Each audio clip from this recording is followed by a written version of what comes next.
What's up, guys? I feel like I'm doing like a meme review from like PewDiePie. I'm not trying to do that, but alright, so anyway, before I get distracted, the purpose of this video obviously is I'm gonna go over my financial situation. I figured I would let you guys know what I'm working with. That way, to show you guys that I don't have a lot of money. Like I say, I don't. So I'm gonna show you guys like all my debt and my debt to income ratio. Real quick, that job that I just got, they have me working at 5:30 tomorrow morning. It's like an hour and 20-minute drive from where I live. And on top of that, I don't go to bed until 3.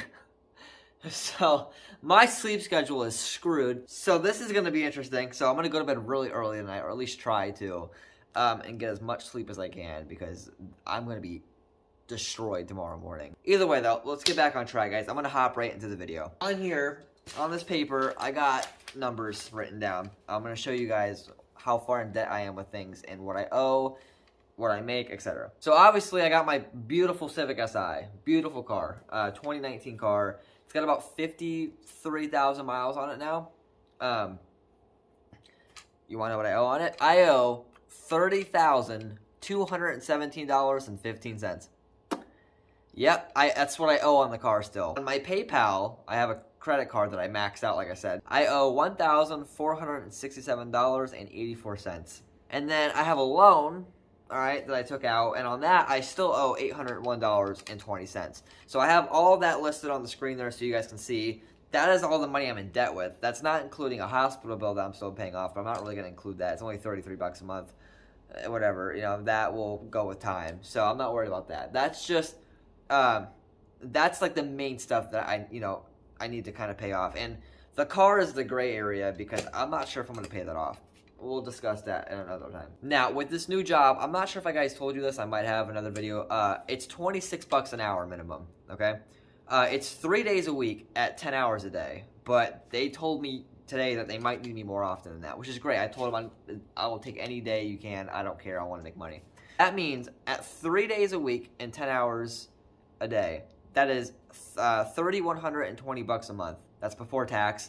So let's estimate, let's say about 2,900 after tax, let's say. I calculated all of my bills, and they're about 2,300 a month for all of my bills. So that would be a minimum savings of 600 a month. However, I also have DoorDash, and I do absolutely plan doing that on the side, which I'm gonna do, which is gonna be a big part of me saving up for what I want to do is DoorDash. I will be making 800 or around 800 to 1,000 bucks extra a month, depending on how many days I work. That's at 2 days, bringing home 110 bucks a day. That's where the 880 comes from. However, if I work 3 days a week, which I really might, I'm not sure. We'll see how tired I am. I can make even more money, and I could possibly make 1,000 or 1,100 or 1,200 extra. For now, let's say that I'm only making 880 bucks a month on DoorDash, bring home. That means that my bring home pay a month will be 3,780 bucks. Now, minus 2,300 off of that, that's about 1,500 bucks, okay, that I would have. So let's say I'm saving 1,500 a month on average. Let's say August of next year, that's 10 months from now, that will be $15,000 I'll have saved up in the bank. Now, in that time, I'm also going to build my credit. So when I'm paying off some things, it's going to help boost my savings. Because the PayPal and the loan that I have, remember, I'll put it on the screen right now as to what that is in total. Once I pay that off, that's money that's gone that I spent. The PayPal, it's probably gonna be about $150 a month, and the Rise is $160 a month, which means I'll have that paid off in about 6 months. So once that is cleared, the rest, like 3 to 4 months after that, I will actually be saving a couple hundred extra bucks a month. So give or take, let's say I have about $15,000 in my bank account in August. Now, I calculated the mileage of my car, and it's probably going to be about 100,000 miles in August. So what that means is that's going to depreciate. I owe 30 grand right now, and I did the math, which is on the next page. That means that by August, I will owe $24,879.65 left. That's what I still owe. Now, I did the Kelly Blue Book, which dealerships don't usually offer that, but I'll be a stickler, okay?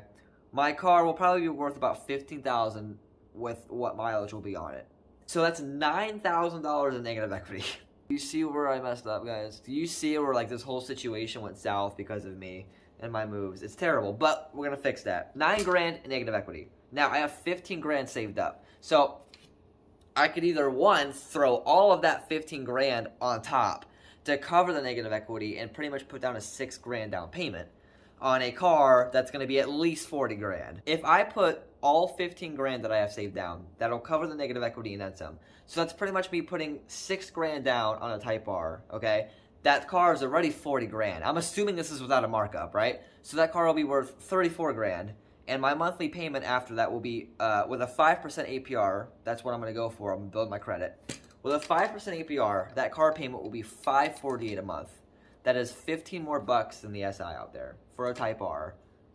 Not bad, but it's still high. Now, let's say I want to save the extra $5,000, right? So I put $10,000 down instead of the 15. That's a $1,000 down payment, so let's say it's about $39,000. My payment a month would be $628, which is $100 more about than that car out there. That's expensive. So there's something I have to work out here. I have to be very smart with my numbers. I do not want to put $15,000 down. I want to have money in the savings. I want to at least have $5,000 in the savings left after I do this deal, because I already screwed myself once of buying a new car with no savings on the side, and I learned my lesson for 2 years. All right, I'm not doing that again. The only option is to put the $10,000 down that I save and have a $600 a month car payment, which obviously that's really ridiculous. And I also have to account the fact that my insurance is probably going to go up.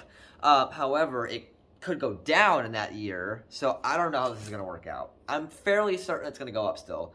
I mean, what, 22 years old with a Type R, that's not going to be cheap. I do have one speeding ticket, which sucks. It was only 9 over that it was written for, but not great. We're not going to focus too much about that. I'm just going with the numbers I have now. Now, of course, I could save less than $15,000, or I could save more than $15,000. I could put more than $10,000 down, or I'm only able to put, what, $8,000 down. I don't know exactly yet. You know, this is way in the future. There could be unexpected costs that I have to take care of that I don't realize. I mean, you got to think the $2,300 in bills that I put down, it could be up because maybe I have to do maintenance, you know? So regardless, there's still a lot of work to be done. Also, they said that they might need me more than 3 days a week. So that's even more money I'll be making. So there's a lot of like moving factors here that, you know, I can't really weigh them all because there's things that could go better, that could go worse. And that's the game with any financial situation, is like there's a lot of moving numbers. So you have to be very good at calculating. Let's say that I put $10,000 down and there's no markup on a car. I put $10,000 down, no markup, which I doubt that. Sorry, Honda, but I really doubt that. Actually, it's not Honda, it's the dealerships. But let's say, miraculously, I find a 2022 Type R 11th gen for $40,000. I put $10,000 down. My payment's $628 a month. Now, that would be $100 more a month on my expenses. But by that time, I will have the loan paid off that I have, and my PayPal credit will be almost paid off, if not paid off.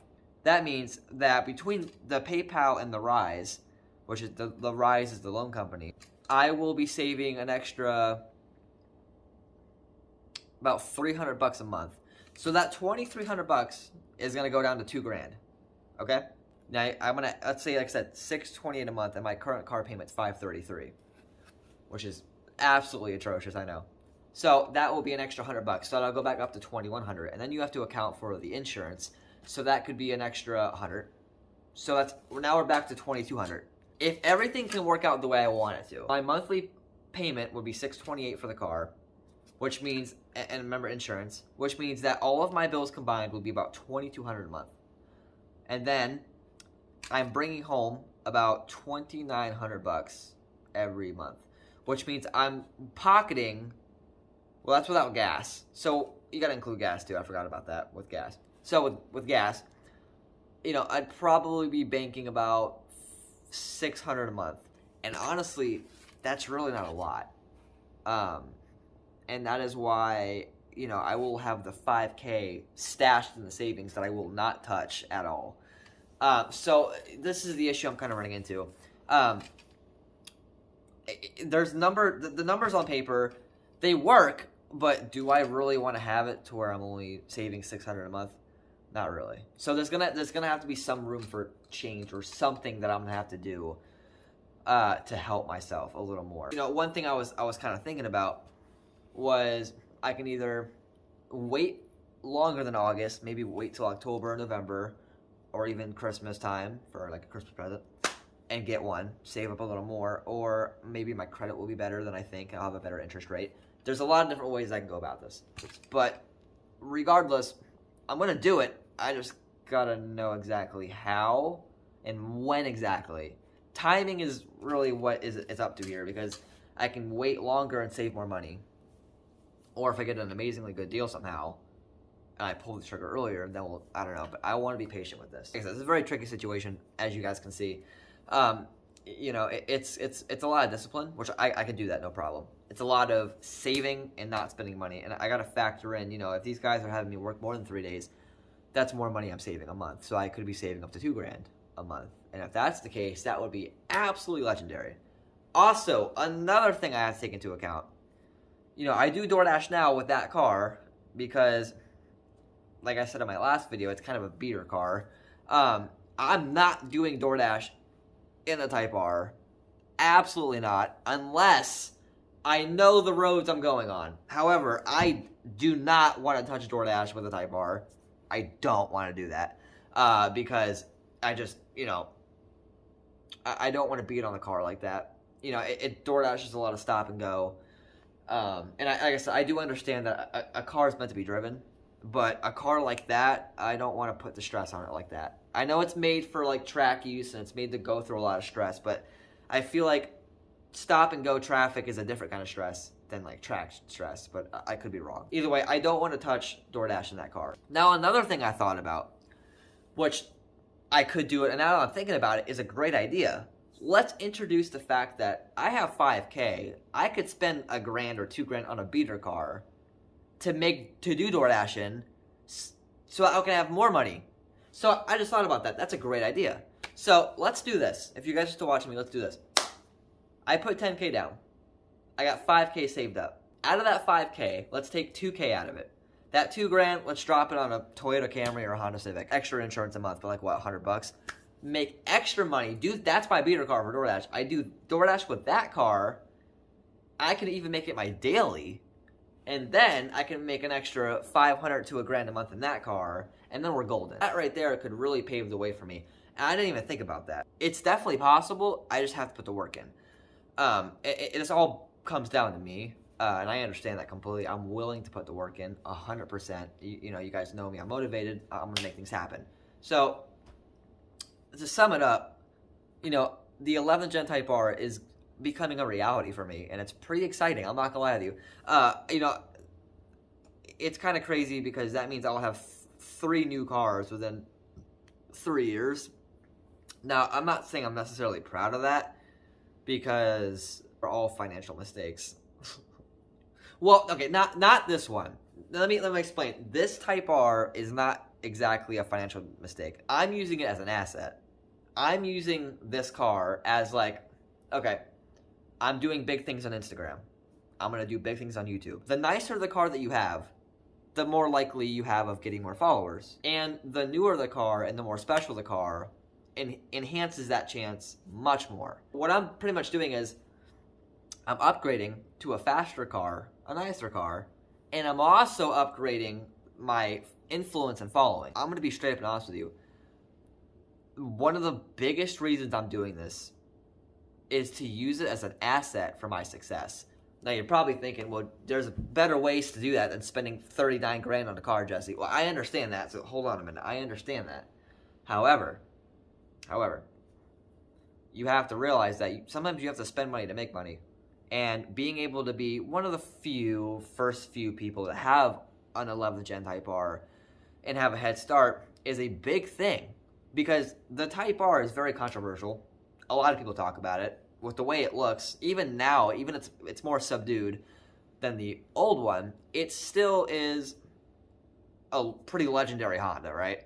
Whether you like it or not, it's still talked about. If it's talked about, it causes interest. So it's a snowball effect. So I'm spending more money to have a more fun daily and to get more views and follows. That's a win-win, if you ask me. That's a win-win. So it's kind of a foolproof plan. Again, it's a lot of work though. I mean, the numbers on these papers, I look at them and I'm like, oh my God, but I know I can do it. It's all about discipline. And what's exciting is I don't know the outcome for sure. That's the exciting part. I could do worse or I could do better. I could make more money a month than I'm thinking, have more money to put down, and be better than I think I am. Or I could be worse. I don't know. But, it's the journey is one of the most exciting things. Like, for example, you ever go on vacation? It's a great time. You have a lot of fun. You go home. Well, when you were driving there, you didn't really think about it. But whenever you're home, you remember every little detail and all those little vibes that you got on the journey. You remember that and it hits you hard and you're like, wow, why didn't I enjoy that more? Well, that's normal, but if you can realize that before you do it, you can enjoy it so much more. And so for me, I've learned that. And now, it's not about the destination, really. It's a lot about the journey of how you get there. You become a whole different person when you are able to achieve things that you never thought you could. You have this different kind of energy. You walk with a different kind of spirit. It's not only the fact of, I'm going to get this nice car. It's about working for that and getting there. So either way, I wanted to share this with you guys. I wanted to give you guys my financial breakdown of where I'm at. For the record, I didn't even tell you guys this. In my bank account, I only have $500. So that's it. I don't have no savings. I only have $500 and I have to use that for bills. So when I told you guys I was broke, I meant it. Okay? I completely left that part out. I'm sorry. I'm blessed for the opportunity that I've gotten.